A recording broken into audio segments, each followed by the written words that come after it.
Hardcore Wrestling Radio. In HWR, we may not drop a lot of pipe bombs, but we sure as hell drop a lot of F-bombs. So don't say you weren't warned. Brought to you by the brand new word, vagina nipple. Hey everybody, I'm the Shining Silver Rick Star. And of course, the man who sponsored the word vagina nipples was the YouTuber who's having problems with YouTube. Can only be by the Double B Bujo. Billy, how you doing? Welcome to Hardcore Wrestling Radio. I want to kick YouTube right in the penis if they have one. Well, I don't know if they're going to have to, if they have a penis, Billy, but you can look between YouTube's legs and see if they have a penis. And I'd also like to thank my partner, my sidekick, Andy. Andy, welcome to Hardcore Wrestling Radio. Hello, how's everybody doing? I'm doing fine. Thanks for asking. And then way over on the West Coast, we have the Bay Area MVP, known as Will. Will, welcome to Hardcore Wrestling Radio. All I'm going to say is, if we don't get enough sponsors for this show, we're going to throw James at your front door. Yeah, James is not here tonight, but James, this one's for you tonight. James, we miss you, buddy. James is with us in spirit. As always. And then we have the incomparable Lance Moss. He's not here in spirit. That was just me with gas. Oh. And then we have the incomparable Lance Moss. Lance, welcome to HWR. Thanks for having me. Yeah. And here's a guy we haven't heard for a while. We have WWE fan known as Jordan. Jordan, welcome to the show. Thanks for having me. He's back at the insanity. And the insanity it is. It always is here. Guys, we've had what a crazy week. Yeah, I've just got to interrupt. I've just opened the script that Rick's just downloaded for us all to read, and he's got a little thing here that says Raw review. Nice Walt Disney script. You know, it does kind of look like a Mickey Mouse script, doesn't it? I'm going to have to change that. I was kind of like working on stuff, like some cool things. I got to just... Them W's look like China's fudge.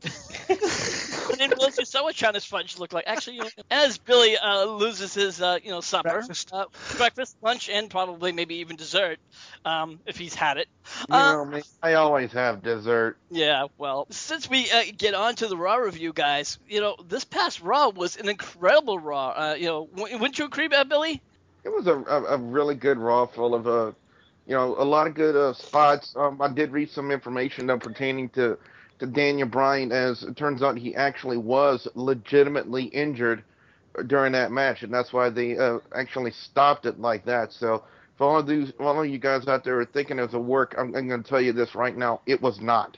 Daniel Bryan was legitimately injured, but they did change something. On that Monday Night Raw, they did advertise that for Friday Night SmackDown, that the matchup was going to be Daniel Bryan versus Dean Ambrose of The Shield. They have now changed that, courtesy of the main event, or Rick, as you like to call it, the lame event, yes. Yes, they now re-advertised it as a rematch between Daniel Bryan and Randy Orton for Friday Night SmackDown. Personally, to me, I much would have rather wanted to have seen Dean Ambrose and Daniel Bryan. I mean, look how good look how good Daniel Bryan and Seth Rollins, that match was from a couple of weeks ago on Monday Night Raw. That tore the roof off the joint. Hands down, it was best match of the night. Yeah. I know a lot of fans out there want to see, I personally wanted to see Dean Ambrose and Daniel Bryan to see how good they would have worked it, but WWE wanted to stick to their stupid little storylines of Daniel Bryan and Randy Orton, which made absolutely no freaking sense whatsoever, and they're going to put that in front of us instead of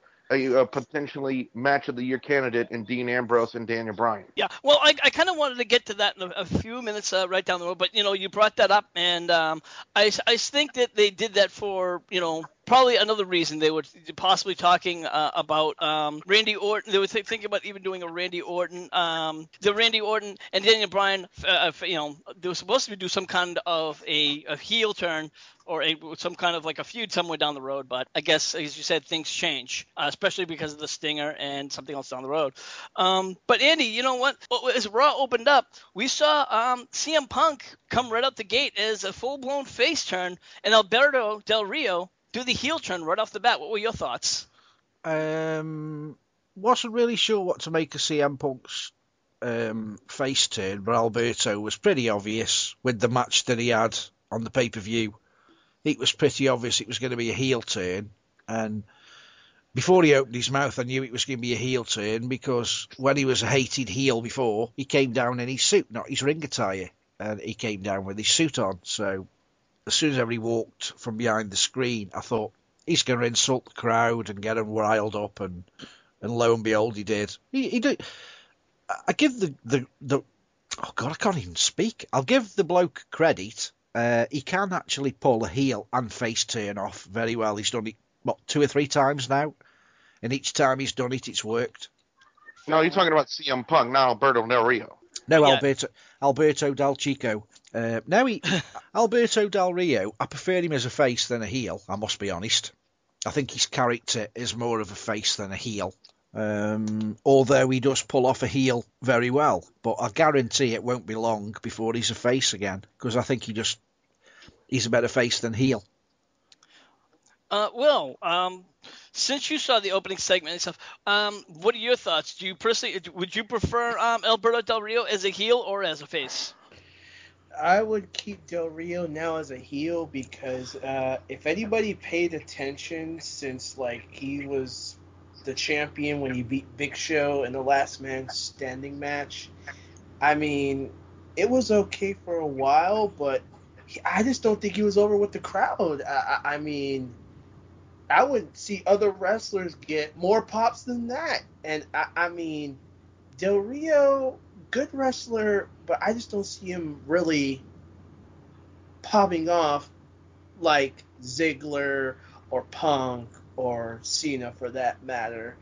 And, I just think right now he needs to be back heel for a while, develop it more. And the creator's going to make him a face again, do it a little bit more properly. But for now, keep him as a heel. Yeah, I have to agree with you.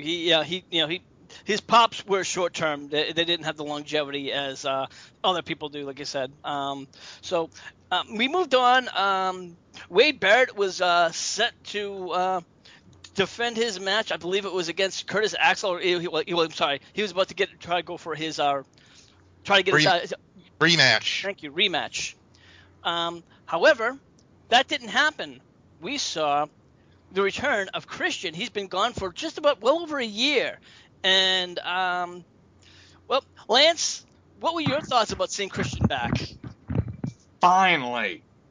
Because I had been hearing rumors of him coming back for a few months, and I was like, okay, when is it coming? When's it coming? No, that's not him. And honestly, something the company needs, more talent. And, yeah. Was he just me, but did he look a bit underworked in the gym? He seems to have lost a lot of weight and a lot of muscle definition. He looked like, I don't know, really skinny.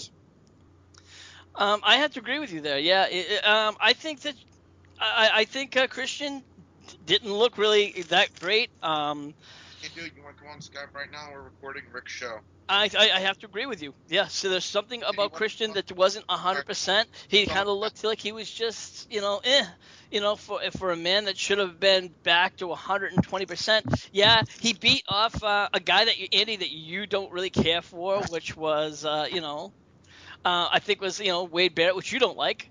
No. Okay. You know what? Normally, I wouldn't interrupt you, Rick, about this, but, if no one else is going to say it, I'm going to go ahead and say it to you, Rick. Some dude beat off another dude. Oh, excuse me? Did I miss something? Think about it. Never mind. Okay. Hey, the words came out of your mouth. Damn it! Well, I mean, Wade Barrett's pretty much been bumped down to a jobber status, and I know Andy has something to say about that, and I'm sure, Well, when Nexus came in many moons ago, and they were all pushing Wade Barrett as the leader, if you can remember listening to the show that long ago, I basically said the only person in that group, and they kicked him out within a week, was Daniel Bryan. I said, that Wade Barrett guy, whatever he is a complete turd. And he's turned out being a turd.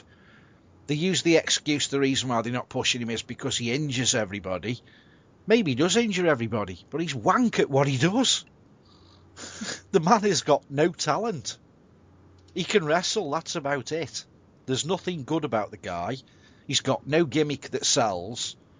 It's all that. I think every wrestler in the world who's an indie wrestler uses that sort of douchebaggy type gimmick, and it really doesn't work. And his sidekicks, if you want to call them that, three-man band, well, anyone who associates them with a three-man group is a bit of a turd in my eyes. Yeah, and that's pretty much it. I mean, like I said, I think we all agreed. Getting back to the Christian return, he supposedly was already back since, I think, long before WrestleMania. I think even Royal Rumble they were talking about, and it just didn't happen. I guess they didn't have a storyline, so I guess they just kind of just pitched him in. Is it after Money in the Bank when they normally start making people redundant, for the want of a better term, when they start getting rid? Because I can see him being demoted to nothing. People might say he'll get demoted to it's not OVW, what's it called these days, but it's NXT. Yeah, I think he'll get demoted to even worse than NXT, to be perfectly honest. I think he'll be down to the indie stages, because I don't see what they can do with the guy, because he doesn't look superstar material. He's just, if you can remember earlier Raw, going back 2-3 years ago, they used to have dark matches, for the want of a better phrase, where they'd have a jobber come in who's trying to get a contract with the WWE. That's what he looks like to me every time he gets in the ring. He's after a job. Yeah, I think another reason why they brought him in is simply for the fact that he's still in a contract, and he said, hey, look, you got to work during your contract. Do you know what I really think they brought him in for, to be honest? Mm-hmm. Because they've got no real English star to take over from William Regal, and they always like to have a British star in there, and I think they thought he's going to be the next William Regal. As the old saying goes, he ain't even classy enough to race up William Regal's boots. Your friend, and that noise brings in a good old friend of ours, is Mick. Mick, welcome back to Hardcore Wrestling Radio. Why, hello. Hey up, you big turd.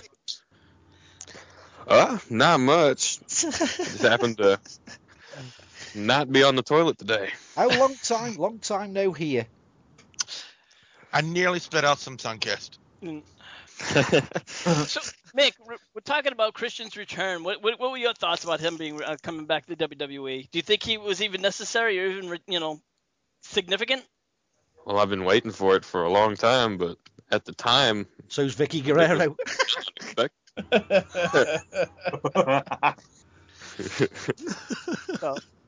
Because I didn't even know where he went in the first place. I forgot. Yeah, he'd suffered some kind of an injury and... shoulder injury, wasn't it? I think. Yeah, some kind of a shoulder injury or a pec injury, and then he just... I had never known anybody suffer some kind of injury that long. Yeah, I figured it was some kind of injury, but I didn't know he would just, disappear. Yeah, it was just unbelievable. And then apparently, like I said, they just... Well, I heard he pulled a muscle in his cock. I think we said this before last week, Andy, is that TNA was really the best place for him because they really just knew how to treat him. Without a doubt. He's an entirely different wrestler in TNA than he is in WWE, and he looks more comfortable. Yeah, I have to agree. But let's move on. Mark Henry came down to the ring, and we really thought he was going to retire. Guys, was this not probably the best shoot I've seen? I think in quite some time. I have to say this even trumps CM Punk's, his original pipe bomb a couple of years ago. No. I disagree with you there. I would. Hold on, Billy. I'll give it to you since you seem to be. It's a close second. It's by far one of the best I've seen out of Mark Henry. I even gave props to him on my Raw review when YouTube won't let me fucking upload it. But I did give him props. Mad props for a great promo. But the thing is, CM Punk has much more experience dropping pipe bombs. I mean, Mark Henry's promo, it was scripted in a sense. But none of us saw it coming. Yes, honestly. What CM Punk did, he was just, he was like rattled the chains of wrestling. And that's what he did. I mean, he was like trying to shake the foundation, and that's what the start of his huge popularity turn, and CM Punk was doing something we had never seen before, and he was, talking the backstage lingo that we weren't supposed to talk. He went, at that time we didn't know who John Laurinaitis was. All right. At that time, but here's the thing though, with Mark Henry, we've seen the retirement shtick so many times. I can even give you a prime example of when it was used once already. Think back to WCW. Think back to when Scott Steiner said he had a back injury and he had to retire. I'm trying to remember who he was feuding with, but he brought him into the ring, and just wanted to, he wanted to apologize and say, you know what, I'm sorry for what I've done. I'm paying for it. My career is over. And then as soon as the guy turned his back, what did he do? He jumped him. He jumped him. And so this is a spiel I've seen so many times in wrestling before. Now, I'm not saying that Mark Henry didn't pull it off to a really good extent. He did. Because we didn't think, because I've said it many times on WGS TV that Mark Henry cannot cut a promo to save his life. Mark Henry can't even cut a promo to cut into the line of KFC. But what he did on Monday Night Raw was actually really, really good. But for Mark Henry standards. Okay, fine. So now that you've given that, I'm going to cut it over to somebody else. Will, I'm going to give it to you. Well, I'm just going to say this for the record. 5-star promo. For every mark that believed in it, ha ha ha, ha ha ha. If nobody paid attention to the clue with the boots on the ramp, then ha ha ha again. I mean, this promo was very well orchestrated. Most of us were fooled. Hey, well, I'll be part of that. We were all fooled. I thought it was really over. But then what happens? The award goes to Mark Henry in that pink blazer. Yes, because that was a stunning performance. Yeah. But we were all fooled. What else to say? Lance, what about you?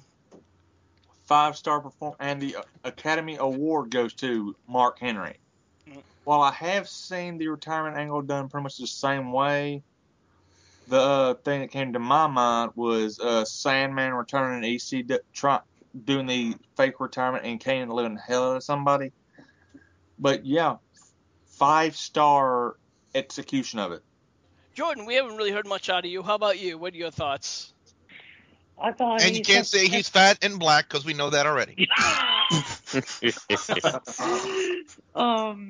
Yeah, I thought Mark Henry did sucker everyone in, and yeah, the way Mark Henry did it. Mick, your thoughts?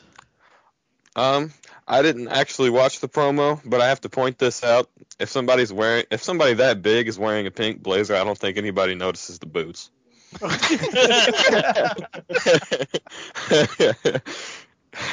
Go with Andy. Yeah, I think I'll go with all the other guys. It's 5 out of 5 for entertainment value. The acting, he had me hooked. He definitely needs an Oscar. He's definitely the best wrestler actor I've ever seen because he convinced me. At one point, I was almost wiping a tear from my own eye. The swerve at the end, didn't see it coming at all. It was well done. Well scripted between him and Cena because Cena sold it as well, extremely well because he touched on the outside of the ring apron when he was saying like the only title belt I've never won is that one, and he gave him the belt to hold, and I still didn't buy then that it was going to swerve when he made a big deal that he'd never held that title and it's something he would like to have done, and then he said the ultimate line which should have given it away and it still didn't. Something on the lines of, but there's time. And it didn't register in my mind at the time, but when I've watched it back again, you only hold this title when you've earned it, which I think I have. And then he dropped the pipe bomb on him and that was it. So, if that isn't a title shot, match made, then I don't know what is. To be honest, if it does happen, I said to the guys off air, I really think it will be a title versus career match. Yeah, I have to agree with you there, Andy. And I think that's how they're going to do it, and I think that's how they should play it. I read one comment from somebody who said, why does he deserve a WWE title match? It's like, what has he done to earn a WWE title match? And just because he, hits, Cena with a world title slam and he gets a, WWE title. So I'm like, interesting point. Here's the bigger question. Who else is there right now this time to challenge Cena for the WWE Championship? Nobody. Yeah, exactly. See, I mean, I know when he won the title earlier on, people were saying, what have they give Mark Henry the title for? And I think we all said at the same time, they've given him the title because his longevity in the company. He's not really ever done a great deal in the company, but he's been a dependable star that's always been there. I've never rated him as a good wrestler, but for a big guy, he can move around the ring quite well. Does he deserve a title shot now? If he's going to retire, no. If he's going to stay, then maybe. But I think the time when he did hold the championship, it was not an enjoyable time to watch wrestling because he sucked at being a champion. Yeah, I have to agree with you there, and I don't think he's going to win the title. I most certainly think that this is where Cena is just pretty much going to retire him, and that's going to be it.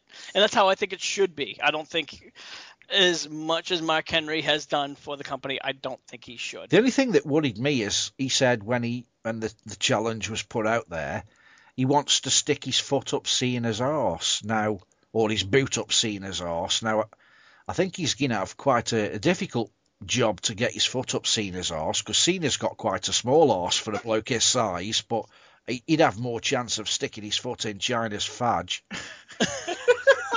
Well, let's face it, he'd lose his thigh. He'd lose his thigh in her leg, between her legs. I wouldn't say that. She's got a pretty wide ass, and from what I understand, I'm going to call my rabbi.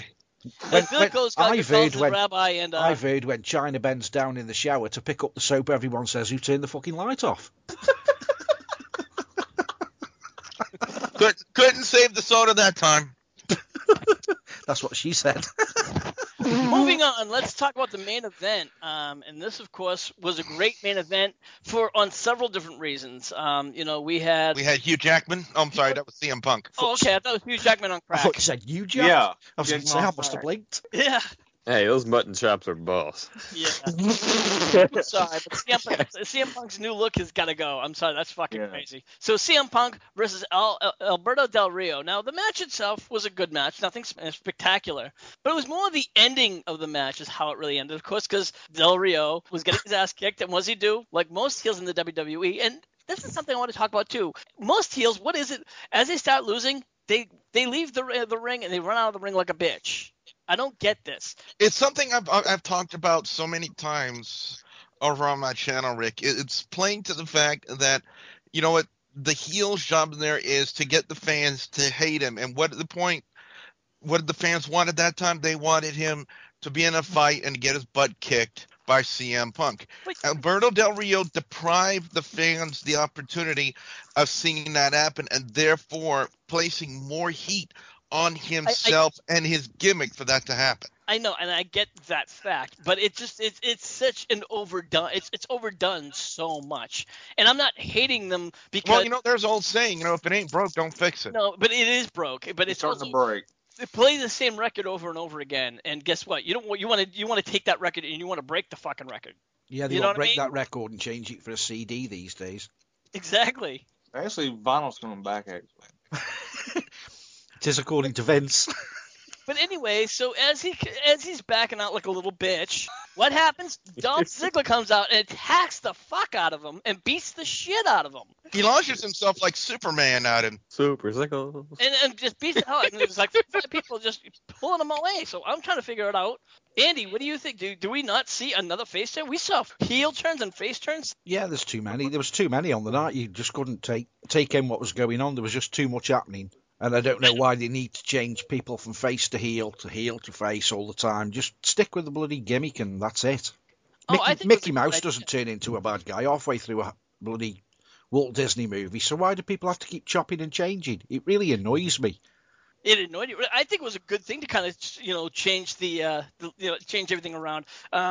Billy, did you think it was a good thing to change to make all these changes? Well, one thing I did mention on my Raw review, once again, if YouTube will get its fucking foot out of its ass when it lets me upload it, is the fact that it's like we were in a time loop. It's like the first 6 months of the 2013, when it pertains to Del Rio, never happened. It's like there was no face change.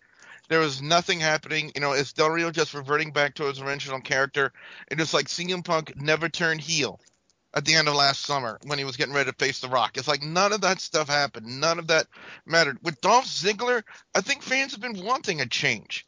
I think the fans have been wanting to see something different out of Dolph Ziggler. The WWE's been seeing some of the fan reactions to Dolph Ziggler starting to be in a more positive outlook, positive aspect, and they could see it maybe as possibly being something more marketable for WWE. When you see a really popular guy in the WWE, he's very capable of putting out and selling a lot of merchandise for your company.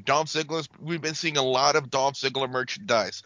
How much Cody Rhodes merchandise have you seen? How much Damian Sandow merch have you seen? How much, I think one of the reasons why they turned Del Rio heel, to me, it harkens back to what Andy said earlier. I really don't think Del Rio was just getting over. I don't think the fans are really getting over and buying into the fact that Del Rio was a face in the WWE. I think he was more marketable and useful as a heel. Some people can pull it both ways.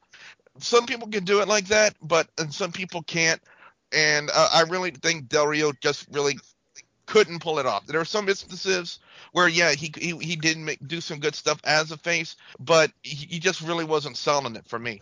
And it was costing him too much renting cars for him every show.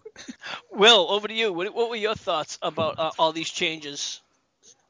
Oh, man. Basically, it needed to happen. I mean, if anybody's been paying attention to the ratings, yes, it was basically, I can't really say dire straits for that matter, but changes needed to happen. Therefore, with this Raw, thank the Lord, now they can use these changes and go forward going into SummerSlam and Survivor Series, whatnot. But I want to go back to one thing really quick about what you said, Rick, about the CM Punk, Hugh Jackman, Wolverine beard thing for a second. Okay. I can agree for the fact that it does not look good on him, but we must remember, fans, CM Punk is a comic book fan. He has been at a Comic-Con, so, you can't admire the fact that he support Wolverine, Hugh Jackman, and saying, it's clobbering time. I don't like the look, but I know he's a comic fan, but for the face turn, about damn time. These changes, about damn time. Well, if he comes out in a yellow suit and little sheaves, then okay, that'll be a little too much for me for change. Lance, what are your thoughts? Like Bay just said, about damn time. Rick has a secret fetish. You have no idea, Billy. I don't want to have any idea. Keep that thought out of my head. It's too dangerous, damn it. Jordan, what do you think about all these changes? I love it. Mick, and lastly, on to you, your thoughts. Well, with Ziggler, seems like everybody's been waiting for it. I hear it everywhere. With Del Rio, I didn't really like him as a face anyway, so go ahead, turn him back. I don't care how you do it. I think what they did with CM Punk is they pretty much used the sports crowd idea, and they just let him do what he wanted while he was in Chicago, and that pretty much led him to being a face. So that works with every sport. All right, but you know what? The main event, that didn't end there. You figured that would have been it, and we figured, okay, hey, great, but you know what? Just as that happened, what do we hear? Here comes the pain. Brock Lesnar comes out. Here comes the Gerber baby. Yeah. He's got this big ass smile on his face. He grabs a mic, and I'm thinking to myself, oh my God, this guy's gonna talk. This guy is gonna talk. Now, Mr. Evans said something very interesting on my Raw review as it pertains to Brock Lesnar cutting a promo, didn't you, Mick? He's going to cause world travesty. Do not let him have a mic. Yeah. Well, given that what had happened is he didn't do that. He didn't. He actually drops the mic, picks up Punk, and gives him an F5. Now, the funniest thing, as I noticed, is CM Punk could not sell that F5. Andy, did you notice he was not selling that properly? Yeah. He was smiling from ear to ear, and you know what? He was thinking, The same thing we were all thinking. Thank God that motherfucker didn't talk. That's all he was thinking. Yeah. That's what I was thinking. Yeah. You know, I mean, I'm sure we all know that he's got a contract which is going to take him into WrestleMania next year. But why the hell bring him back for such a douchebag fucking finish to Raw? Who gives a shit about the bloke anyway? I mean, I think it's more along the lines of a Paul Heyman versus CM Punk. I mean, feud play on the than words, anything. who gives a shit? I mean, he can't give a shit because he ain't got a fucking bowel anymore, but there you go. I think Billy's dead on. I think it's more about CM Punk versus Paul Heyman because we did see the earlier segment where he pretty much said. But don't you think now that takes all the heat or limelight off Curtis Axel, because now people are going to be looking at Brock Lesnar more than looking at Kurt Axel. That's how I feel. Well, you mean Brock Lesnar, but yeah, but absolutely. You know what? I would hope so because let's face it, we've been talking about this for the past couple, a couple of weeks. That I'm sorry that that guy doesn't deserve it. Curtis Axel, he's a fluke. What has he done? Nothing. So I mean, he's got potential. We know his background, his father, and so on, but he's got to earn that respect. I mean, look what they've done at Cody Rhodes. He was pushed in because of his dad, and he's jobber status. And his brother. Yeah. Gold Dust, and he's just jobber status. And I cut, that was another one I called. Everyone was, he's going to be fantastic. He's going to be fantastic. I'm sorry, I'd rather have Ted DiBiase Jr. He looked like a star. Well, you got to admit, though, Cody when Rhodes he was just having looks like a young kid with a dirty Sanchez. Looks like he's been sniffing around too many dirty women. Yeah, you gotta get the When he's had his finger up his arse, he really shouldn't wipe it under his nose. All right, Billy, I didn't know whether he was trying to grow a moustache or his eyebrow was coming down for a drink. He's saying, "Here, little kitties, get in my van, have some candy." Yeah, Oh, yeah. God. That's definitely a pedophile stash. Hello, little girl. Would you like to smell my fingers? Yeah. One of Cody Rhodes is secretly a fan of Joe Dirt. No, he needs a But the only clean joke, and none of you guys get it. I vaguely got it. Wow. The movie Joe Dirt. I know. I saw. I know. I have it on DVD. I feel so alone. But Jordan, hold me. as Jordan in our composure here.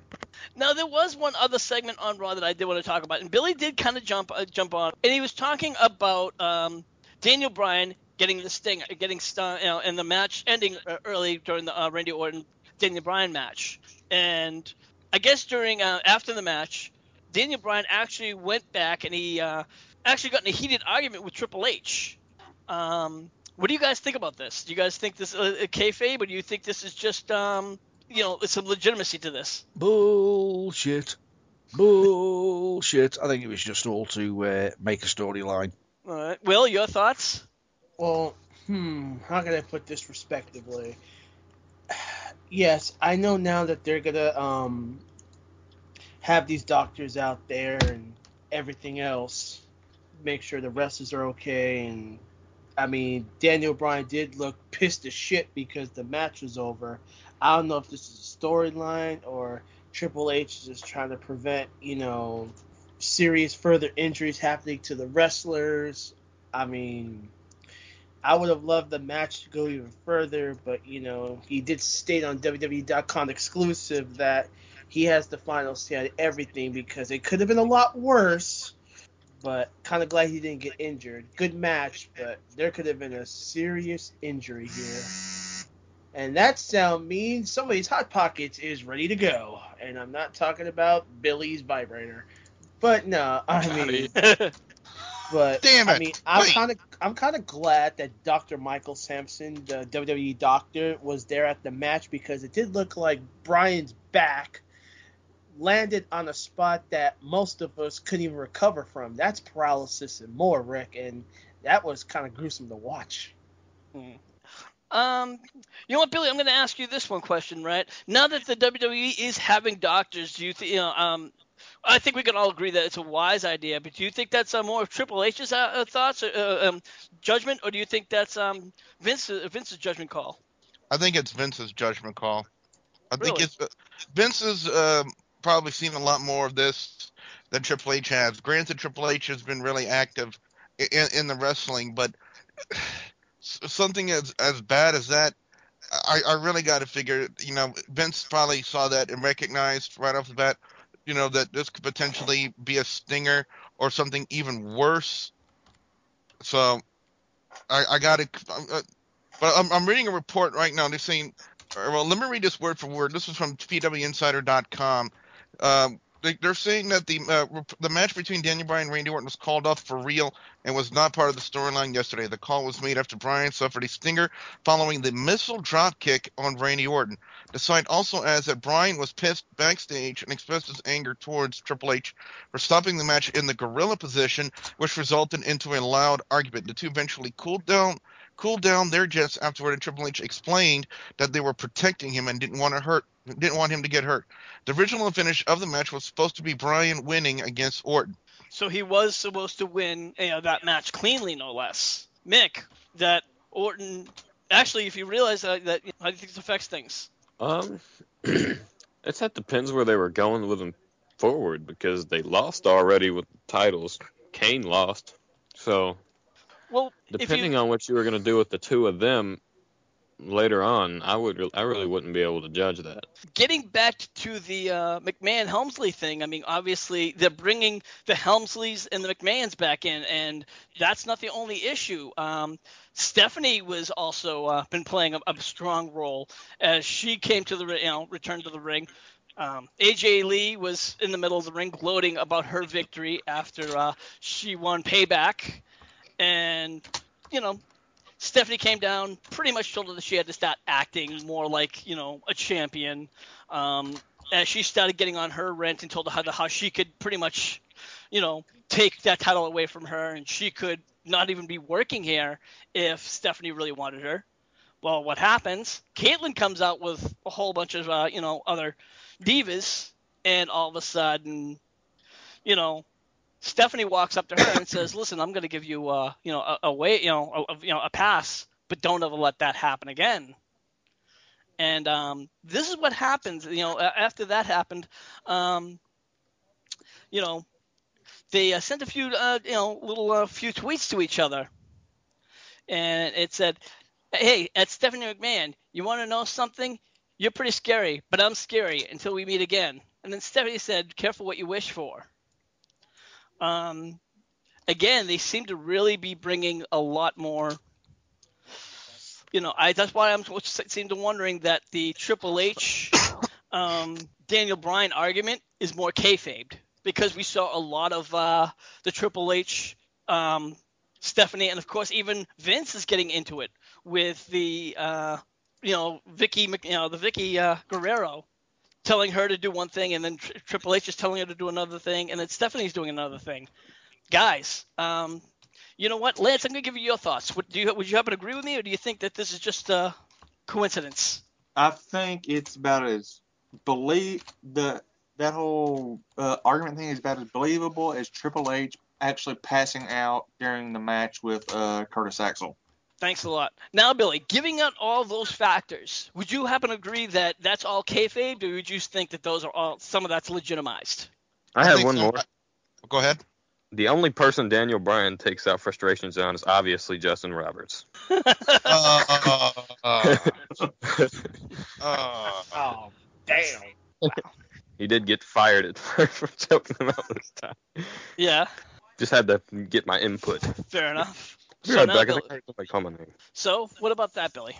I still say some of it's legitimized. I mean, considering, the seriousness of neck injuries and the severity of it, you got to take it seriously, and some people, when they start getting the indication of they might be injured, they don't want to take that to heart. I mean, you don't want to see a guy get seriously, injured to the point where he can't wrestle anymore. And I think Daniel Bryan, in the heat of the moment during the match, just really didn't realize that. Figured out, hey, what, I can still go, even though I'm potentially risking myself and risking, what I do just to go out and perform for that crowd. So I really honestly got to say that it was a lot of it, I want to say about 95% legitimized, because Triple H has had neck issues before. He knows what it's like to be injured, especially with those quad injuries that he's had, and those were really bad injuries. And some people have never come back from them, and he was able to come back from that. And he knows what it's like to be on the sideline, and he just probably didn't want to see that happen to Daniel Bryan. I don't think anybody right now at the peak of Daniel Bryan's career right now, I think we have to say that right now he's going on the peak of his career, would want to see him go out with a bad injury, being as hot as he is right now. Fair enough. All right. Let's move on. Let's go on to what we call on-the-fly questions. We got a whole bunch of questions.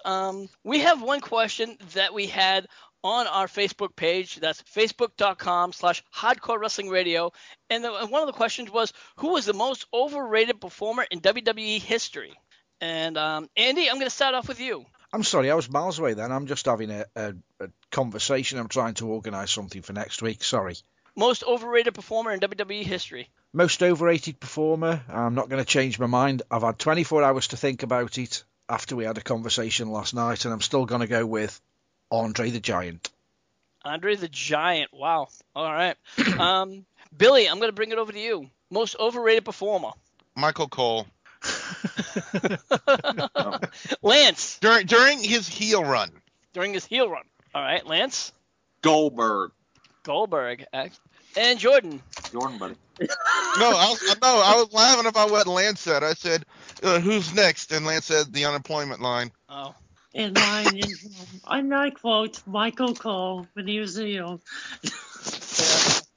Yeah, today is Josh Matthews. For me, I think right now I gotta say the most overrated right now. You know who it is? It's gotta be the Fluke. And you know what? Oh, hold on.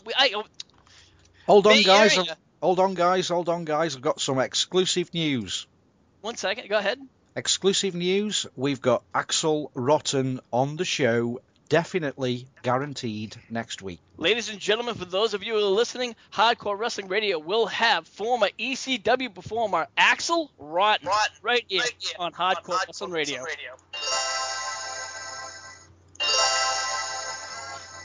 The hell?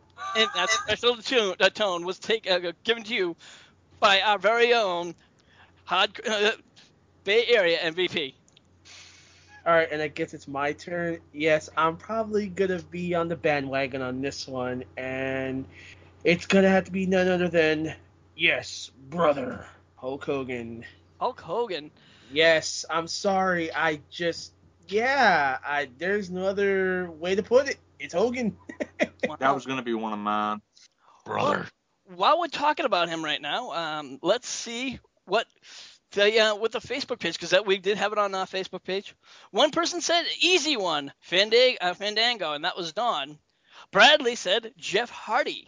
Because he's a motherfucking superstar. Eric said, indeed, Hulk Hogan. Even as a kid, I wanted him to lose. I was 12, and he was in his prime. I wanted him to lose so bad. And another one, Isabel, said Hulk Hogan. So... it seemed to be that even from our HWR fans said, yeah, Hulk Hogan was the majority. So we'd like to thank the listeners, and of course all of our viewers over on our Facebook page to participate. Thank you very much. But now let's get on to your listeners who are spreading the hate of Hulk Hogan. I just got 2 words for you. Fuck you. How the fuck can you disrespect Hulk Hogan after what he's done? Are we recording again? Yeah, we're recording. All right. For those of you who are wondering what happened, yes, we had to take a small break, but we are back. And we were talking about the most overrated wrestler in the WWE history. We kind of got through that. Now we're going to talk about the most underrated. Actually, hold on. Excuse me. I got ahead of myself here. I have to welcome a few other people who joined the show while we were away. And first, he's... Chris Masters from the Rockin' Waves. Chris, welcome to the show. Great to be here again. Welcome back. And, of course, from the Big Easy, he's James. James, are you with us? Yes, I am. I'm on the bus. Beware homeless people. Yeah, he's on the back of a motorbike. He's on vacation. Shut up, boy. He's a little bit, Sounds like he's on the set of Fast and Furious 6. No, Or taking Wow. orders. So, like I said, now we're going to talk about the most underrated wrestlers in WWE history. And James said, we're going to try to kick it over to you. Go ahead, James. Who would you say the most underrated wrestler in WWE history is? Ooh, wow, that's actually something I haven't thought of, because really I guess I take Tyson Kidd because really, even he had done a lot with the Hart Dynasty, the new one, and I just feel like WWE hasn't used him that much, he's a hard worker. Even CM Punk even mentions that he is that hard of a worker, but it's that WWE just don't give him that chance to shine. All right. Jordan, over to you. Who would you say the most underrated wrestler in WWE is? John Cena. underrated. Well, okay. We'll take that as an entry. My bad. And that wonderful sound effect came from Bay Area MVP. Bay? Yes. I'm in now. Yes, I'm going to agree with Tyson Kidd, but there's a little bit more that James did not mention. Alicia Fox. I think that...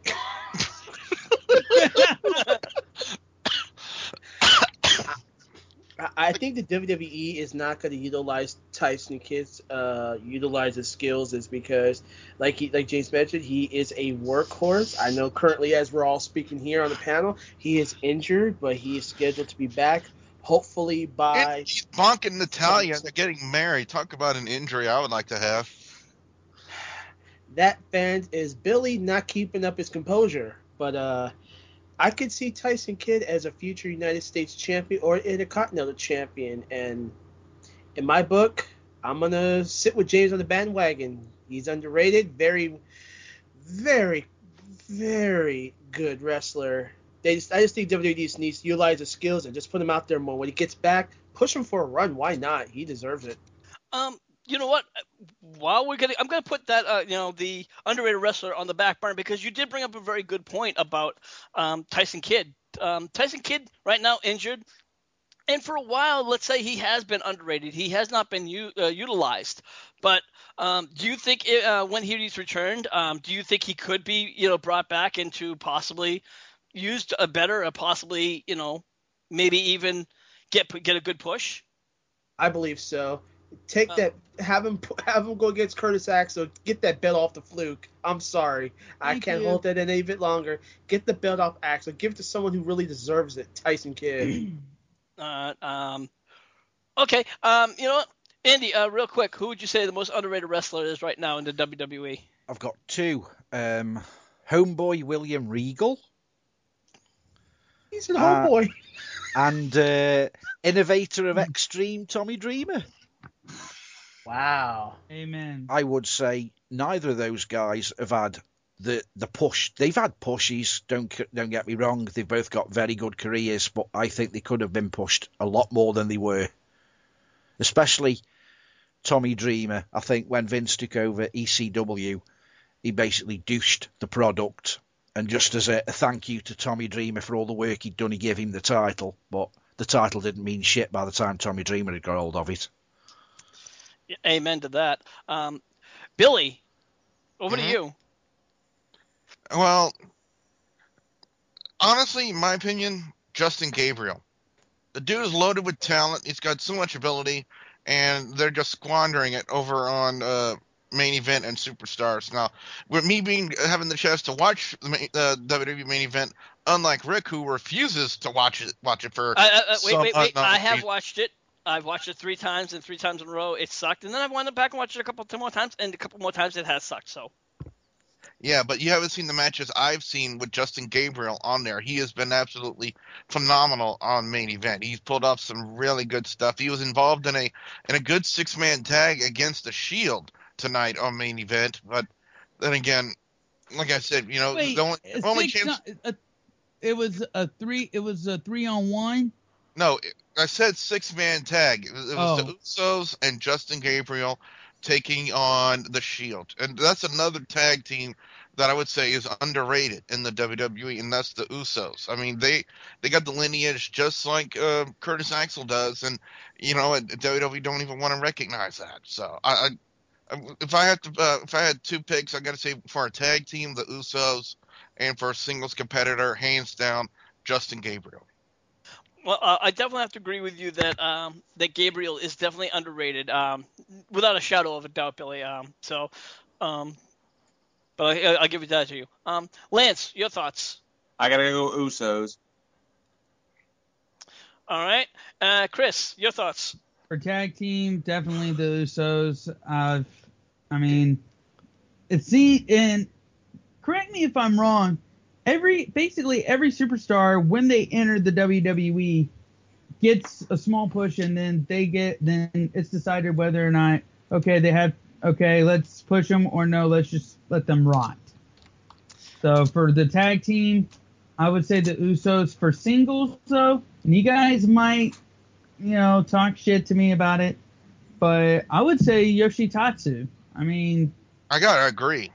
Okay. That guy really does have talent, and I loved every one of his matches he did with ECW, and he needs to bring that talent onto Raw.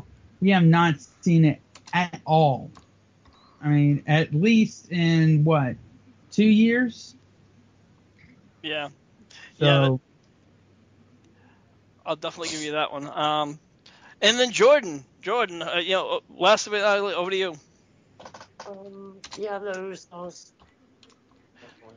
Well, so far, Usos seems to be across the board one of the most underrated tag team. Mick seems to be having more problems, so unfortunately we have to get back to him. But let's move on to our next. You won't get his chicken fingers. Oh, we went and got his chicken fingers. Okay. But now we have one of the biggest. I need to eat my chicken.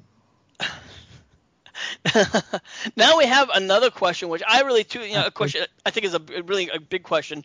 It's on a scale from 1 to 10. How would you guys rate the WWE as an overall product? A lot of people, we always talk about the WWE and even TNA as products overall. You know what, Billy? I'm gonna give you the chance to get to speak on this.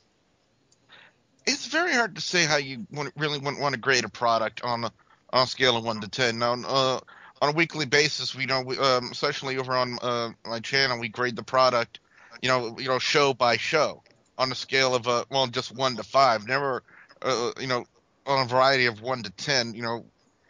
But there's so many factors that hands down. If I got to compare WWE to TNA, as far as grading them on a scale, right now I got to say, in my honest opinion, I got to go WWE. I got to give WWE a 7 out of 10, and TNA, I got to go 5 out of 10. All right, that's because honestly, the Aces and Eights gimmick has just gotten really, really stale. Because honestly, nobody really cares about what they're doing nowadays with the group. But the fact of the matter is, they're trying to turn it around by bringing back the main event Mafia. So I think that should be somewhat interesting. But to me, WWE is just on a bigger scale. It's on a grander scale. They can do more things, even though they choose not to. But as of late, their product has been a lot better than TNA. Fair enough. Will, your thoughts? How would you grade? Well, let's see. Well, WWE has been really slipping. I mean, try to compete with the NBA Finals. So I would have to grade this one about a 6 out of 10. Now, TNA has gotten a lot better. Chris Sabin's now back. Really skeptical about Quentin Rampage Jackson being in TNA, but looks could be deceiving if you're He's a lot better than King fucking Mo. Yeah. His ass whipped this weekend or something. Yeah, but I would have to actually put both TNA and WWE at a 6.10. I just think TNA got it a lot better than WWE right now. But I mean, we're midway through the year right now, so I'll give each of the companies a tie for right now until I can see something better progressing between both companies. All right. I'm gonna kick it over to Lance. Your thoughts? Well, company versus company, to me, they're about neck and neck. They have some stuff they could improve on, but they're doing a lot of stuff right. I gotta give them both 6.5s. I think Mick is back from his chicken fingers there, Rick. Yeah, Mick. Or choking his chicken. Mick, right now, I'm not sure if you caught up with this, but we're talking right now about TNA and WWE, how we rate the companies as a whole. We're scaling them on a 1 to 10 basis. How would you rate them? And Mick might have his mic muted. Or not, or other than that, he's still eating his chicken. Oh, whoa. Nope, that's Mick. Still, nope. And Mick is gone again. So, unfortunately, Mick is still having issues, guys. But so I'm going to put it over to James. James. For me, I have to give WWE 6 out of 10, and I give TNA 5 out of 10. Because in WWE, it's like they're trying to rebuild this tag division, but it's not working. You know, they're not utilizing most of the undercard. So the WWE is like they're not even underutilizing the damn title. The undercard of the United States. I mean, it's good and all, but you can't. You are breaking up real bad, James. We can barely even hear you. I know, so I'm on the bus. Yeah, James is on the bus. We heard 6 out of 10 for WWE and for TNA 5 out of 10. Is that correct? Yeah. As I explained, it's like WWE is not really utilizing their mid-carders or tag team division. Hell, they even doing Balor Diaz division. It's like TNA, they're kind of going up there with the knockouts, but it's like but they have a limited amount of knockouts they could utilize, you know? Yeah. For those of you listening to the podcast, subtitles will be at the bottom. James, do us all a favor and tell the homeless woman to let you go out of the chokehold.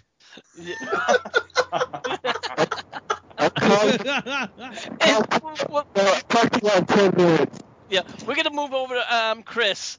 Chris, what are your thoughts? For the WWE, I gotta give it 6 out of 10 like normal. But for TNA, I could really give two shits. I watched it. I've been watching it lately, and it just hasn't been able to grab my attention like WWE does. You know, so I'm sorry, but I know I'm probably gonna get razzed about it. But 3 out of 10 for TNA. That's what we're here for, you know. Everybody has the rights to their own opinion, and all right. Chris, a porn couldn't grab your attention. George. Well, it depends on the kind of porn. If it's a lesbian porn, then I'm all for it. It grabs my attention. No wonder you watch Backdoor to China. But if it's what you watch, two nights with men, then Hey, I thought it was a zombie flick. Give me a fucking break. Is that why you lasted 3 minutes? Here at HWR, everybody, zombies and porn don't mix. So, why don't you what you think? And Jordan, over to you. Jordan's calling his therapist right now. Yeah, what was the question? As everybody's laughing, how would you rate TNA and WWE as a product? TNA a 6 and WWE an 8. Woo! What kind of wrestling are you watching, dude? Well, hey, nobody judged you. I'm kidding. Yeah. Hush up, you. Well, you know what, Rick, let me... I'm sorry. Well, we do judge you, but just not when it comes to wrestling. We judge you at a different level. I know. Well, let me throw this out here, and let's take the question one step further, Rick. How would y'all rate the pros compared to the independent scene? Well, hold on. We haven't wrestling? gotten Andy yet. We haven't. Hold on. We have a few other people to talk. Hold on. Andy, your thoughts? 7 for the WWE and 6 for TNA. That's what I give. That's for the amount of tits you've seen on TNA. Yeah. Well, you know what? Well, let me give you my thoughts. Honestly, for the past couple of, just for this past week, I mean, the WWE has definitely stepped it up. If I had to give it for the past year alone, as to what WWE has been doing, as far as to what or to what TNA's done, I have to really give it to TNA, because really TNA has really been upping their game. If you look at what they've done in the ring with their X division, what they've done with their Knockouts division, yeah, I admit they've definitely faltered with their tag team division. But the WWE has picked up a few other things with if you look at their development division, as far as the NXT, as far as their tag team division, I'd have to give them, they're pretty much neck and neck. I'd have to give WWE maybe a 6, and I'd have to give it TNA to maybe a 7.5. That's just my thoughts. Billy, you were saying? Go ahead. Well, let me ask you this. For those of you, well, Mick is saying he's on now, Rick, and if you guys want to add him back in. But how would you rate the pros, the so-called pros that you see on mainstream TV today? How would you compare it to companies on the independent scene, like Ring of Honor, Chikara Pro, and even GCW? How would you guys compare the pros product to what we do on the independents? Honestly, I'm gonna be as far as the quality of the actual wrestling itself, I have to give it's a little bit hard, because sometimes when I watch it, it's not bad, but the problem is the storyline. As far as the compelling week to week, it's just hard for me to continue wanting to keep watching it, because I don't always follow some of the wrestlers. I don't always know who they are the next week. Billy, you all right? So that's the I've been fighting a cold this past week. I'm sorry. So I mean, as a person, like I said, who primarily watches mostly wrestling, wrestlers on television, and then trying to watch the indies, it's really hard. Unless you watch indies on a regular basis, a bit like Ring of Honor, unless you watch them on a regular basis, I can see why now modern fans don't get wrestling, because I think the only reason why we follow wrestling is because we know who the stars are and we've grown up with them all. When I watch Ring of Honor, yes, they've got some fantastic talent on there, but I ain't got a clue what the hell's going on. I don't know any storylines. I don't know half the wrestlers. And the next time I turn on, it's an entirely different roster. So to me, even watching Ring of Honor's like watching an indie card. I suppose like you, Billy, because you see the same guys week in, week out with working for an organisation. To you, that's probably like watching WWE. You know the guys personally, and so you get to know a bit of the background and a bit of the story. But comparing independent wrestlers to the pros, for people like us that don't see them on a regular basis, I don't even think they come even close. They're not even in the same league. You've got to be really special go to an indie wrestler. Say you only go 1 or 2 a year. You don't know any of the stars. You don't know any of the stories. They've got to shine, and the ones I've seen don't at all. They've got nothing different than you can see on any indie show 365 days of the year. And to me, that's where indie guys lack. Doesn't matter if you've got the best ring ability, you've got to be different. People have got to walk away from that ring that night, that arena, thinking, God, that guy was good. What's his name again? But I don't feel I do that when I go watch indies. Yeah, go on, Chris. Whose vibrator keeps going off? That would be my phone. I think Mick's vibrator's going off. Lancey's gone off. I am receiving messages from the general manager. Silent.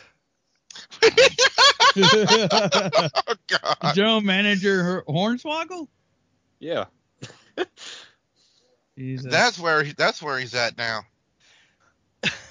He's at Mick's house. He's looking for a job. Team Gooch. But I mean, what do you guys think of indie wrestlers compared to pro wrestlers? Will, your thoughts? Okay. Wow. I've tried to keep up with Ring of Honor when I can. I mean, there is good talent on that roster. I can go on the names of Mike the Prodigy Bennett, Unbreakable Michael Elgin, Tadarius That's your Thomas. Supercard of Honor show, Vin. He had a kick-ass match with Jay Lethal. That was unbelievable how great that match was. Who else is on there? The American Wolves. Man, the Briscoes, Kevin Steen, etc. But keep this short and sweet. I mean, I could see some of these mid-card wrestlers that are outside TNA and WWE just jump over, even though the companies themselves don't get it much exposure or the fanfare as they do. I mean, okay, what the hell was that? Okay, must have been the police. Anyway, I didn't steal nothing. And So you say. Shut up, you. Yes, Chikara right. Wrestling. There's only one wrestler in Chikara Wrestling, which I could have thought TNA could have took really advantage of, because I don't think he's WWE material, and the moves that he does is Mike Quackenbush. Now that fucker can wrestle. If Mike Bush went to TNA or WWE, it would kill the indie scene completely. It would kill Chikara. It would kill Dragon Gate. It would kill all those companies because he runs those companies. I'm just saying, if you were to decide to just want to go mainstream, in which I doubt, I'm saying if it would be a choice, I would say TNA, because WWE, Lance has mentioned this like a month ago. Most of the wrestlers that WWE does is water them down. I mean, you only get maybe half of what they have. And it's sad. On a good day. Yeah. So, Rick, just to say, Ring of Honor Chikara has a lot of good talent, but most of the wrestlers will not go mainstream. Yeah. All right, Jordan, I know you watch a lot of indie wrestling. What are your thoughts? Would you prefer, at the end of the day, do you prefer, indies or, mainstream if you had a choice? I would have to say the indies just to get out the way. Jordan. And Jordan's not there. So, Mick, again, you watch a little bit of both. Your thoughts? As far as match quality, I like indies better because, like you said, the TV companies kind of water them down, limit them to what they're allowed to do. Safety reasons, I'm guessing. Which, hey, shit happens. But God, there it is again. God damn it! But God damn it! God damn it, Mick! It's gonna be a running gag all night. No. Another message. May I have your attention, please? Mick has just received another message from the Raw general manager. Okay, and I quote. Okay. The special word of the day will be Mick's buzzer going off. Mm-hmm. yeah. I'm sorry, off the damn bus. Yay! James finally got let go of that chokehold from that homeless woman. Shut up! Well, James, since you're finally now free of the chokehold. And secretly, he doesn't want anyone to know that the chokehold was around his neck. Shut up! James, he enjoyed it.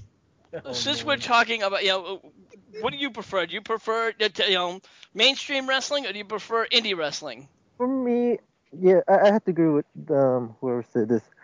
The match quality is always good in these scenes. It's always 100% perfect, But in the mainstream, it's because of injuries. That's why they limit superstars and the women's competitors to their thing. But in the end of the day, for me, I have to go with the mainstream because of me growing up watching a lot of these mainstreams, watching Hogan, Savage, and all that stuff. And I try to get into the indies a couple of times, but I just can't get into it somehow. Hey, Rick, if I could add one more thing too. Go ahead. Yeah, to comply with also James is saying, and it's also because of the financial situations too. I mean, it's not just about the skills, but it's just like, Ring of Honor had a contract with Sinclair Entertainment, for those who probably don't remember, and they almost had an agreement to come to a bigger station where we could see it, but at the end of the day, you have companies that have the best of luck than others, and which is sad. I mean, no matter how much these companies could benefit it, but it always just seems to not be a stretch at the end of the day. Yeah, but Yeah, I think it's also, I think it's hold a. on. Go ahead. Hold on. For me, it's like it's just that for me, I can't find any of these independent wrestling shows on TV, and that's what kind of is like the double-edged sword. Yeah, it's good. Like you can go to these indies things, but if you don't if you for people who can't go to those shows, and want to see like stuff like these indie shows, you can't, and you don't have it's not on TV and all this stuff. It kind of hurts. Damn it, Hornswoggle, stop emailing us. Damn it. And I quote, Okay, I like cheese. good for you. All right, Rick. Now your thoughts. Well, I'm going to be honest with you. I think the biggest issue with me with indie shows, for one thing, is just the overall quality of the shows. First off, when you try to watch an indie show, there's only usually one camera angle. Some of the wrestlers may have these great wrestling matches. The ones in the UK are 6 camera versions. You get the monitor, the DVR recorder, and basically somebody just sits there with the keyboard monitoring. Let's say you've got 6 cameras on the go, monitoring 6 cameras. You look at camera 1, 2, 3, 4, 5, and 6. Pick which you think has got the best picture at that particular time and press on your keyboard 1, 2, 4, 3, 2, 6, just like they do in the production suite. And when you're finished, it'll either record to a disc or to the hard drive. And then you've got basically a TV show with all the cuts all done in situ, and it also records all 6 cameras independently. So if you made a cock up whilst mixing, you can go back in the edit stage later and change camera 1 for camera 2 and so on, and you can pick them up for $400. Now I don't know what sort of finances GCW have got, but $400 I'm sure wouldn't take them long to raise that kind of money to make their product more watchable. It's difficult, really. It's a shame I'm not over there, because I'd do it for free. Wouldn't bother me in the slightest. But you need to get the production value. Locked off cameras are okay, but you can only watch a locked off camera for so long, as you'll probably appreciate yourself, and it becomes tedious and boring. You do need camera cuts to make it exciting.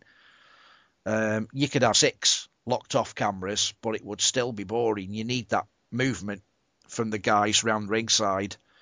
Well, I would have one camera with the movement and one camera that would be the static camera, the one that's non-moving. Yeah, see, that'd work, because you need that in-close camera and you need the far-away camera to get the basics of what's going on. If you notice, WWE's normally shot with a camera that's in the audience.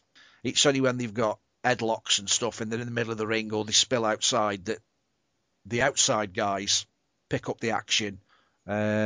Because if someone spills out onto the arena floor and you see it from a bad camera angle, doesn't look exciting, you don't get involved. It's like when you go to a wrestling match, yeah, it's fun.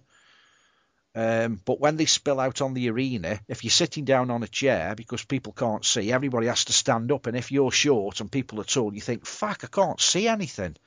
That's what the viewers need to see.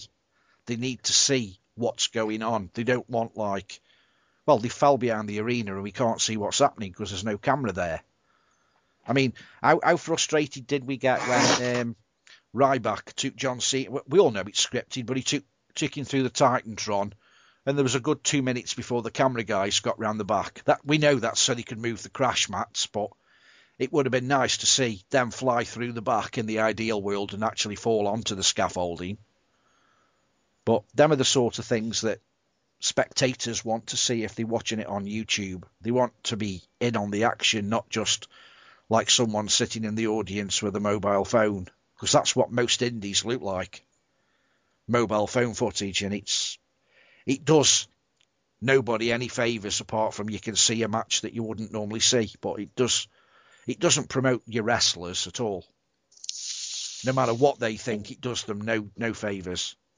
Well, you know what? When it comes to what I do, it's more than just cell phone footage. I do have an actual HD video camera. For the basic equipment that you use, Billy, I'm not knocking what you do at all. You do a very good job, and your videos are top quality compared to some of the other indie show crap that you see out there. But because I actually care. That's because I actually care about the production value of it. Nobody's doubting your efforts, but yeah. At the end of the day, they should be prepared to put their hand in their pocket, because if they want their shows to be better, and at the end of the day, I'm sure the guy that runs the show is out for making as much money as he can. He'd like to be the next Vince McMahon. He needs to put his hand in his pocket and spend a bit of brass, unfortunately. And if he doesn't want to spend it, then he's never going to go nowhere, because you don't make money unless you spend money. Exactly. And I'm sorry. I mean, some of these matches, that's just how they look. Because you see more ring rope than you do action. And that's the truth. And it's a hard thing to say, but that's what it is with a lot of these, and it's just like, I watch half of them, then I watch half these matches, and after a while, I just shut off. It's like, yeah, okay. Yeah, you see that these guys are doing really great work, but it's like, okay. You know what? Will, some of your thoughts. Do you agree with me, disagree with me? Okay. I'm going to try to put this as honestly as I can. Andy has it right on the nose here. I mean, we do respect you for what you do, Billy, believe me. I will vouch for you at any time. I always got your back. Guaranteed. Now, as far as the AV, visual effects, whatever you want to put it, I think we as wrestling fans should be entitled to see every angle of what we watch. I think one view sucks ass, basically. And I agree.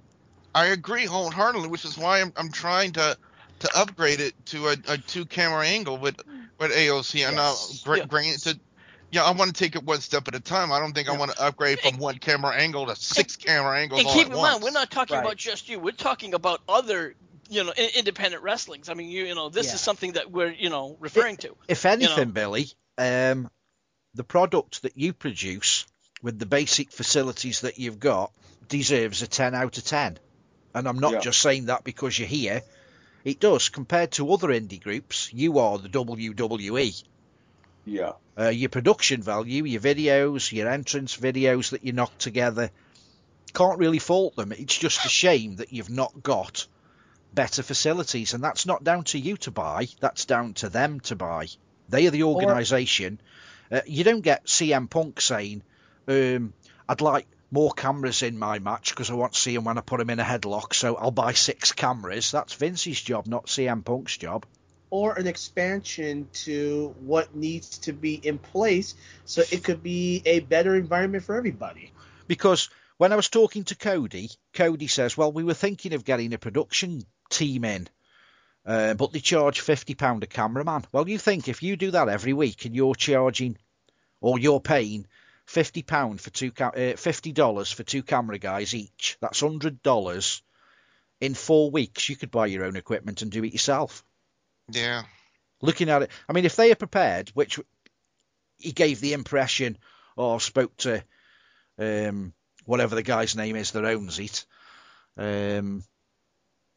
Ashton Spears, whatever his name, who thinks he owns it.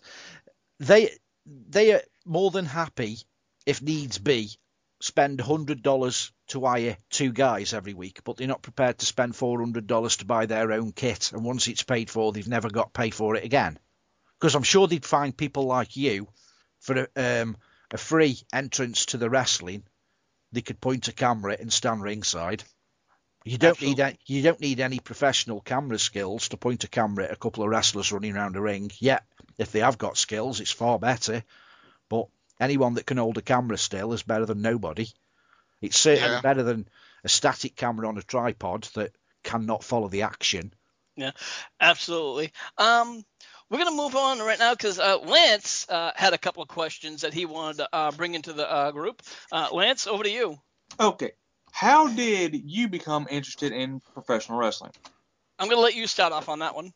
Well, I was really big into, like, I don't know how many people remember the WMAC Masters thing used to be on TV, but my mom actually bought me back when Coliseum Home Video was producing all them WWF tapes, and I remember the exact name of the I keep saying DVD, but the videotape. She bought me the WWE's amazing matches. Had Bret Hart having Isaac Yankem, now Kane, in a sharpshooter. That's how I got sucked in. All right. Double B, over to you.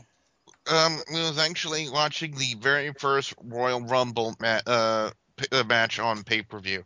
No, not pay-per-view. It was because the first Royal Rumble wasn't on pay-per-view. It was actually a televised special with the WWF. But it was when I was watching that on TV. That's how I got hooked. All right. Will, your thoughts? How'd you get hooked? Yeah, I was in the kitchen. Repeat that again. How did you get hooked into wrestling? What was the first thing that really got you into wrestling? I mean, we were all, you know. All right. Drugs. I'm gonna try. No, that was me. Okay, I can remember this was back about 1987 or 1988. I don't remember the year exactly. I was about maybe 7 years old, and I remember watching a match, and it had Nikita Koloff versus, I think he wrestled Mr. Wonderful or something like that. I'm not too sure if they wrestled. And I'm like, whoa, so this is what wrestling's about.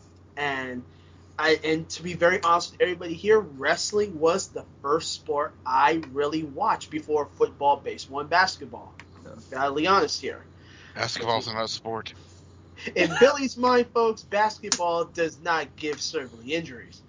And I mean, I remember just watching for the first 30 minutes. I'm like, okay, I'll continue watching this. And now that I'm 30 years old, I'm still a wrestling fan since. And I think wrestling has good qualities of what they have broadcast, merchandise, promotions, etc.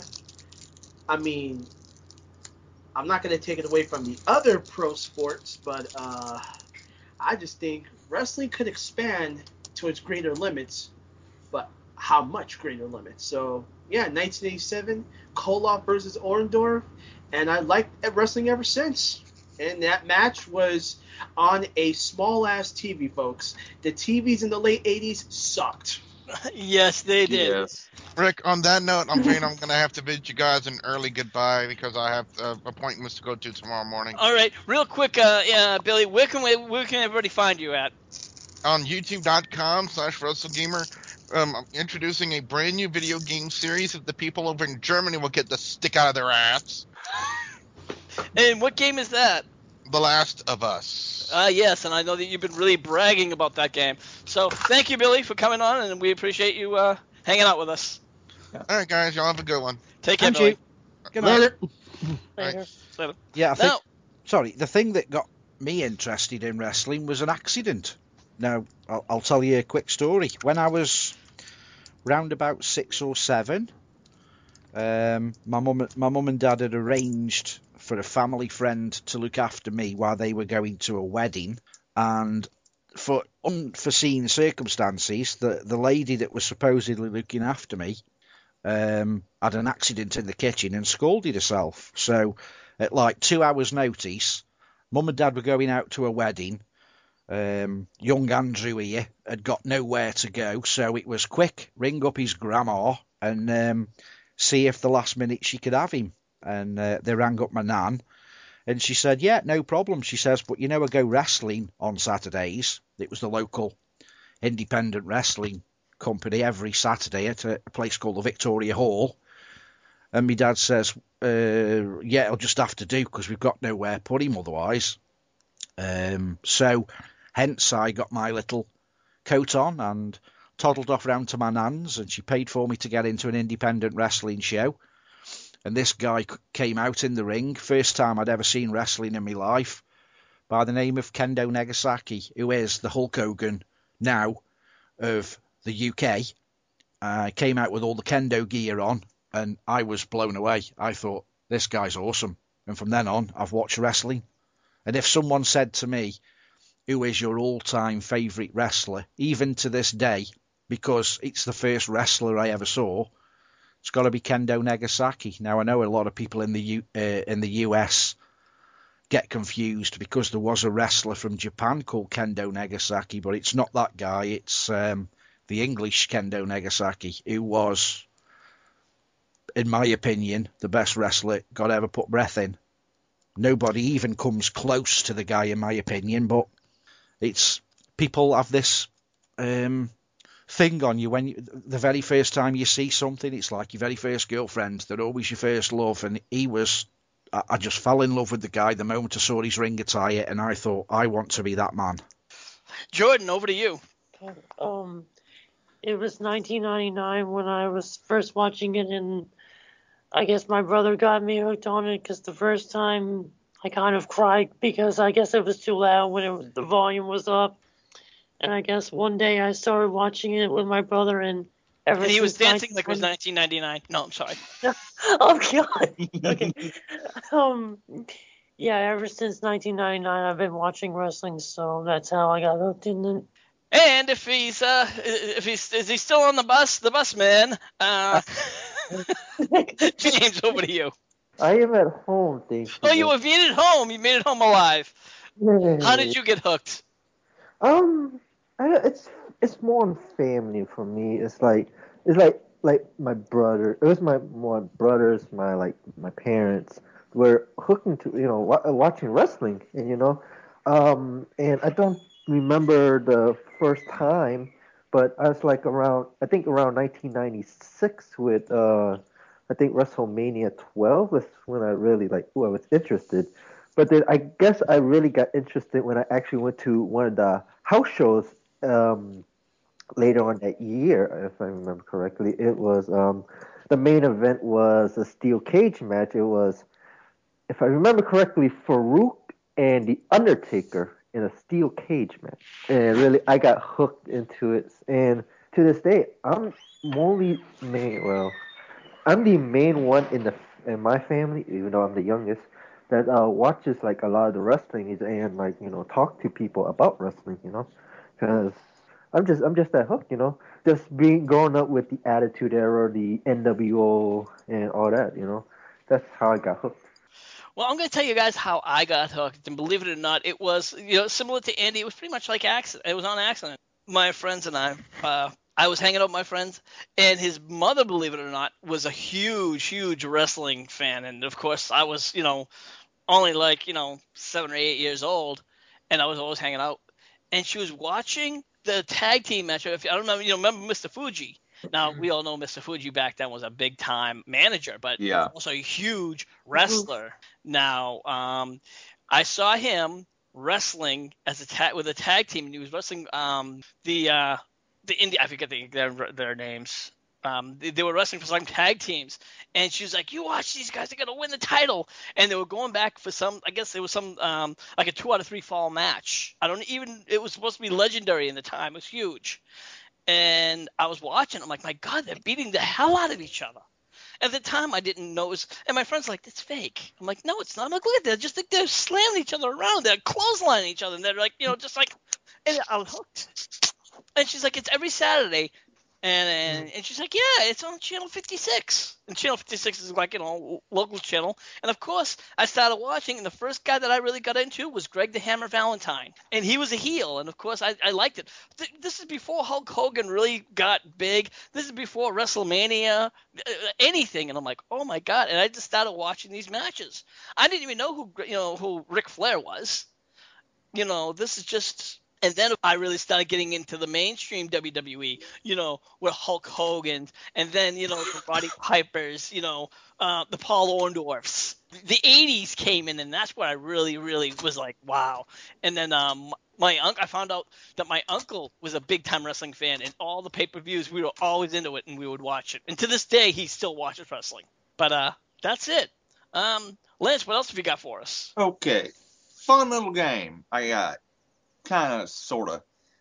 It's heel turn and left turn. Let me explain what that means. Heel turn, somebody you want to see turn heel. Also, a wrestler you would love to see just take a drop left turn off a tall bridge into a lake. Oh, yeah. Well, you know what? Jordan, we're going to let you go first since you were laughing on that one. Who would you like to see take a heel turn, and who would you like to see take a left turn off a tall bridge? Okay, a heel turn for... I kind of want Santino to do a heel turn again. All right, who'd you like to see take just take a left turn off a bridge? John Cena. Wow. All right, fair enough. Fair enough.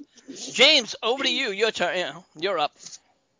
Heel turn, and I know it's out of the park. Mm-hmm. You know, for me, I'd say I want to see Kofi Kingston as a heel. You know, All right.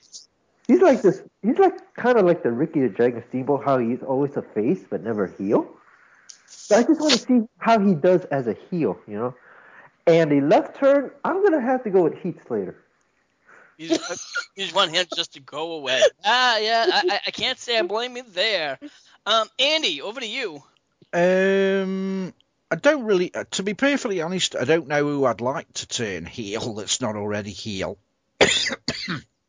And for the person I would like to see out of the WWE, out of wrestling, and I'm going to upset a lot of people because he's had quite a few mentions tonight, and it's, what the fuck is he doing in wrestling? Dolph Ziggler. Fair enough. Hey, we all have a right to have our pieces and say our piece, whether you like it or not. That's what HWR is all about. All right, Will, over to you. Heel turn versus a left turn. Oh, wow. I swear it's like another game show.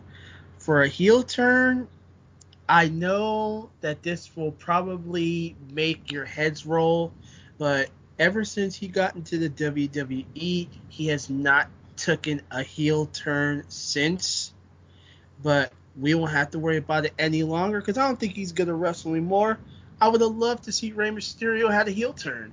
Ever since he's been with the company, he's never had one heel turn. He's had this long-ass baby face career of his in the WWE opposed to WCW with Filthy Animals. And the left turn, I'm sorry to say it, but I want to say Kurt Hawkins because Hawkins hasn't done shit.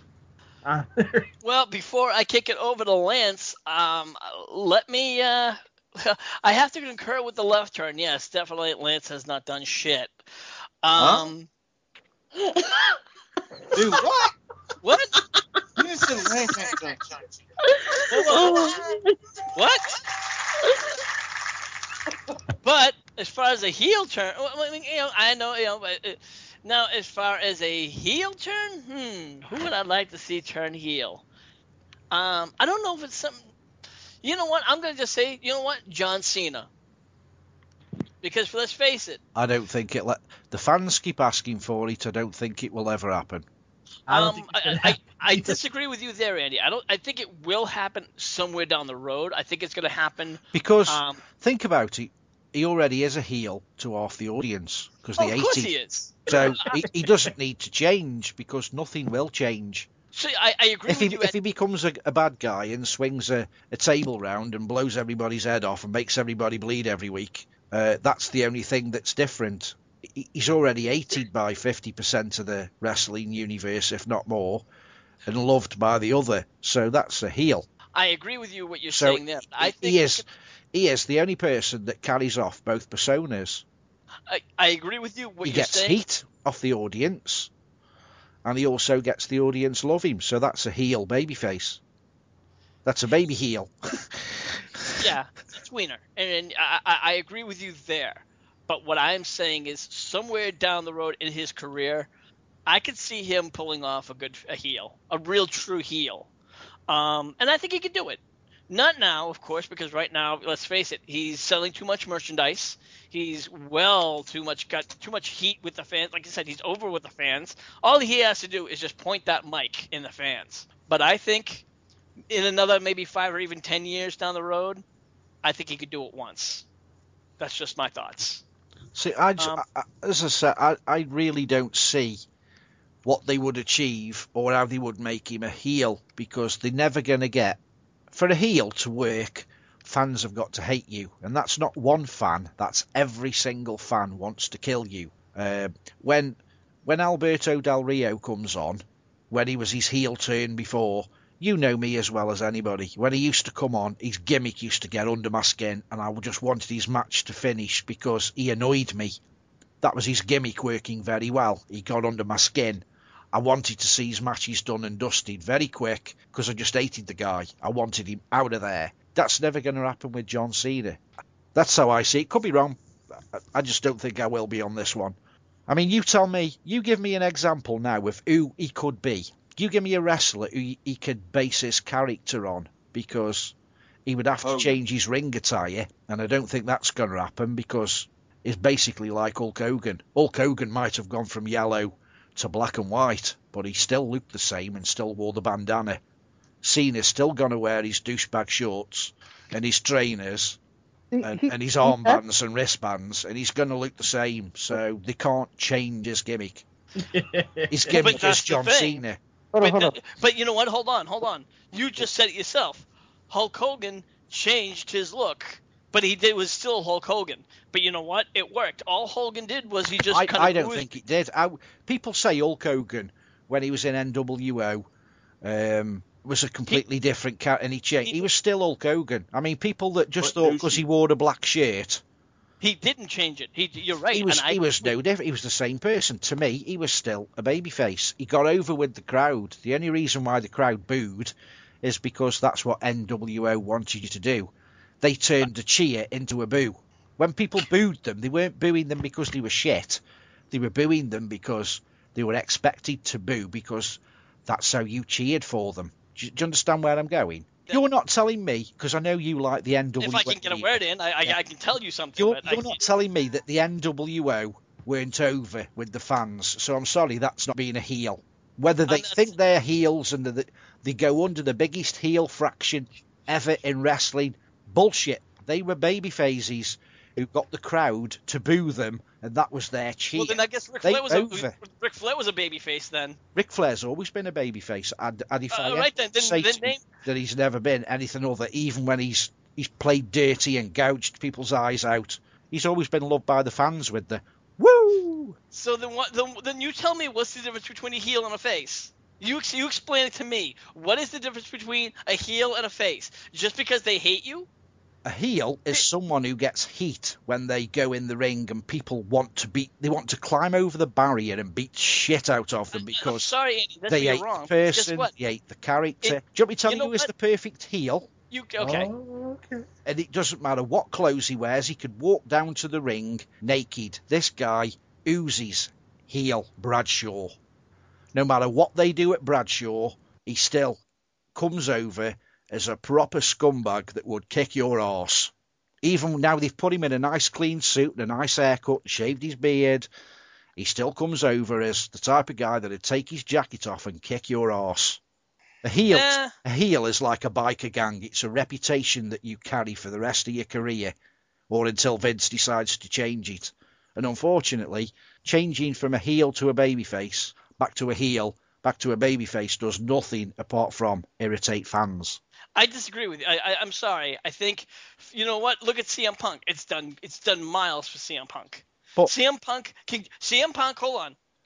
CM Punk has gone from heel to face, and fans follow him no matter where he goes. Period. But you cannot tell me any different. But has he?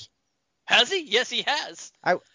He's the number 2 guy in the WWE. At what point has he been a heel and a face? Because I don't know the difference then. You don't know the difference? Apparently people say Austin was a face, then he turned heel because people thought it's cool to cheer the bad guy. Austin's always been a bad guy. Austin's always been a heel throughout all his career, and he'll say that. Throughout his career, he has always been a bad guy. He couldn't play a straight good guy, but he's been cheered. But you know why? Because people cheer for the bad guy. Just because fans cheer for you doesn't necessarily mean you're quote-unquote a heel. Or a good guy or a bad guy. People cheer for the bad guy. Do you know how many people go into the movies and cheer for the bad guy? Plenty of people do. Just because you're not liked doesn't mean you're a heel.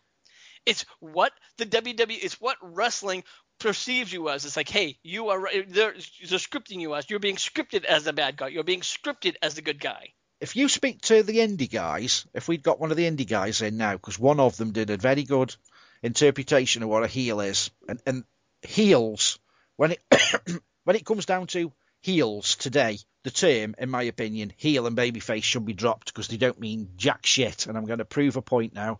The point is, a babyface does everything by the rules. A heel cheats to win. People are heels these days, and they're just crowd irritators, and they don't cheat. Do you see Alberto Del Rio like punching someone in the nose, gouging him in the eyes like Ric Flair used to do? Them are all moves of a heel. But how often do you see them? Very rarely. He's actually done them. He did it on Raw. If not mistaken, did he not leave the ring when he was getting his ass kicked? Is that not what a heel does? Not really, no. No? I'm sorry, does baby faces do that? John Cena does it all the time. How many times do you see John Cena getting his arse handed to him and gets out the ring to recoup? No. Not get out of the ring to recoup and walk away and go say, okay, I'll see you later, I'll fight another day. He might get out of the ring to recoup for a few minutes, but he doesn't walk up the ramp and say, I'll see you later. When have you seen John Cena do that? Name one time. Never. Walk away from the that's ring. Not being a heel. I rest my case. That's Done. gaining heat.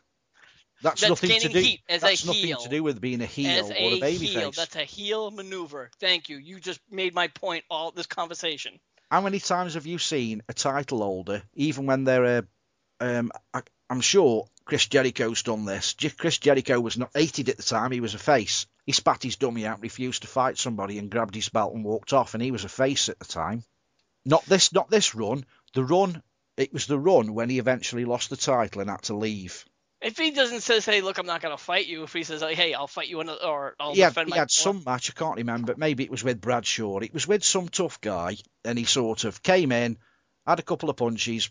Somebody like Bradshaw gave him a bit of a stiff one, and he thought, fuck this. He picked his belt up and walked, and he refused to fight, and they counted him out, but he still took the title, because, as per usual, they never a non-title belt when the title holder loses. But he was a face, and that's when they changed his character to a heel. Yeah, but he was a face at the time. Exactly.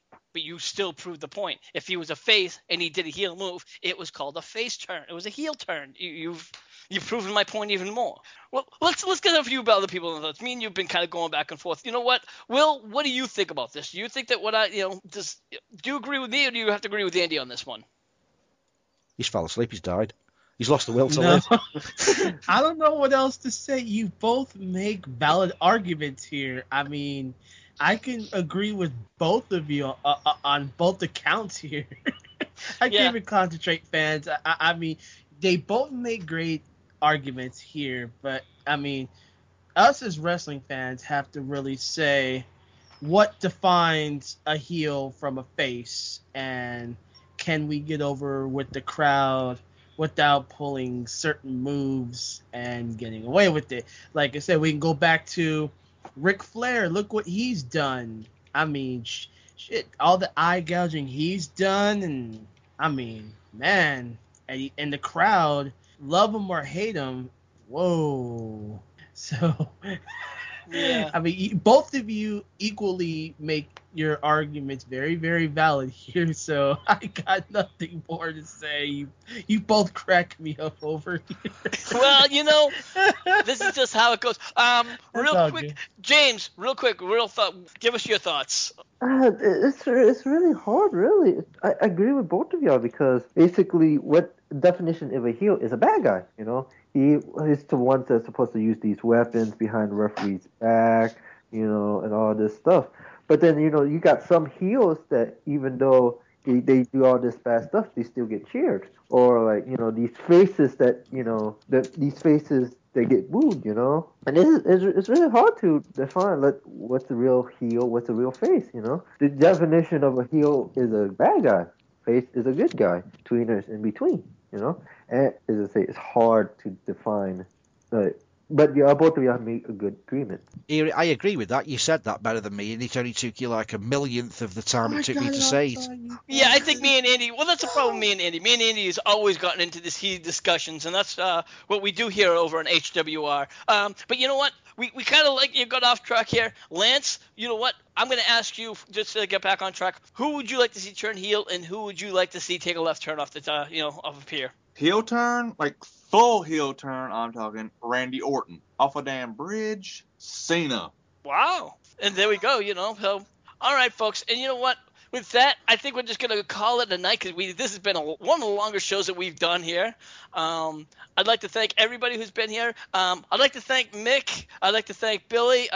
Chris Masters, who was over at Rock and Waves 101, who apparently dropped off. Andy, of course, is over at Stoke Haunted. Andy, where can they find you at? www.stokehaunted.com, and oh my god, I forgot to press record. You didn't. No, I haven't. As Andy loved the hell out of Rick. Yeah, we're going to jump over on Will.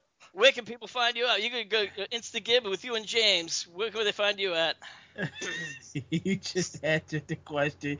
www.instagift.tv/variant MVP for yours truly, Will, or say website /badboy504 from James. I need a drink. You both were funny as hell. Oh, Jesus fucking Christ. And you thought Mark Henry had pulled a swerve, and I really haven't pressed record. I have. Carry on, I have. Andy, remind me to kill you after the show.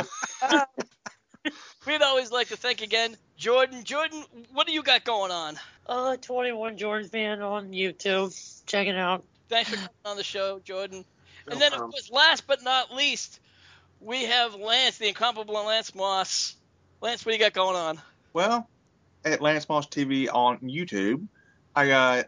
Well, right now I'm actually doing today is day 3 of a 15 albums in 15 days, and I also got album review, NASCAR reviews, wrestling reviews, and whatever else pops in my head. All right. And now, of course, we want to thank you, the listeners, here over on HWR. And if you guys like this show, please do us a favor. Whether you over on our Facebook page, hit that like button. That's facebook.com/Hardcore Wrestling Radio. And if you really like this show, or if you don't like the show, you know what? Hit the comments, fill in the comments and tell us why you don't like the show. But if you really like the show, well, then what you need to do is come on over to where the show stems from, and that's Spreaker.com/HWR Media, and follow us. Be a part of the show. But if you really want to be a part of the show, Andy has some important information for you. Andy? Yes, if you want to get involved with the show, if you want to come on to the Skype call, it's Hardcore Crew 1. That's Hardcore Crew 1, all one word. If you put that in your search engine on your Skype, befriend us. We'll be looking for any friend requests. We'll accept all your friend requests, and then when we're actually on air, we'll post on the date of when we're on air, which is a Wednesday. Time is variable, but it's normally around about, correct me if I'm wrong, 8 p.m. I'm wrong there, Rick, because it's like 2 a.m. It's usually around between 9 p.m. Eastern Time. Yeah, if you want to come on the call then, or you gladly come on the call, as long as that Hardcore Crew logo is on there on Skype, you can log into us. Most nights we're chatting the shit about something or other. Yeah. You can gladly join in with the calls. We'll speak to anybody. The more retarded you are, the better, because you'll fit in with the rest of us. Fucking absolutely. So we appreciate it if you are over the age of 18, because we like the show. We do drop the F-bomb on more than one occasion, and that's what we're known for. So we don't like to keep it clean. Yeah, so for everybody here, I'm the Shining Star Rick Star saying, see you when I see you. Good night all, and I must remember to press record next time. Oh, fuck.